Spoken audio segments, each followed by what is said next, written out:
Dans sa phase actuelle, l'opération consiste à identifier et à établir les jugements supplétifs, les actes de naissance aux enfants et adultes qui en sont dépourvus.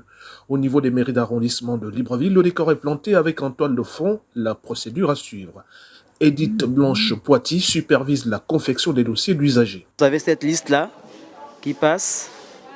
Donc pour les enfants qui sont à l'hôpital, il y a un certain nombre de pièces à fournir. Donc le bulletin de naissance ou l'acte de naissance, l'attestation de naissance qui donne l'hôpital, la pièce d'identité de papa et de maman, donc la naissance du père et de la mère.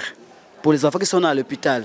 Mais pour ceux qui sont à la maison ou ceux qui sont au quartier, il faut joindre la naissance du papa et de maman, le certificat d'âge apparent.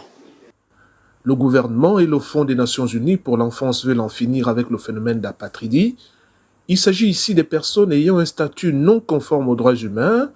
Elles sont de fait victimes de nombreuses discriminations. Gervais Mandungu est venu régulariser la situation d'une proche. Trouver qu'une cause, c'est par rapport à une de mes camarades qui vit un sérieux problème par rapport à un acte de naissance qu'elle détient, mais qui n'a pas de souche au niveau de la mairie dans laquelle elle avait été déclarée.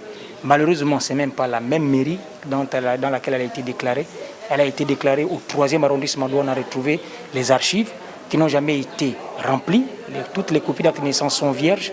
Donc il faut qu'on puisse remédier à cette situation parce que son acte de naissance est de mauvaise qualité. Ce programme permet au Gabon de réaliser certains objectifs de développement durable en s'attaquant par exemple à un obstacle majeur, à savoir l'accès des populations à la protection sociale. C'est le cas des groupes autochtones de l'arrière-pays qui ne disposent pas d'acte de naissance.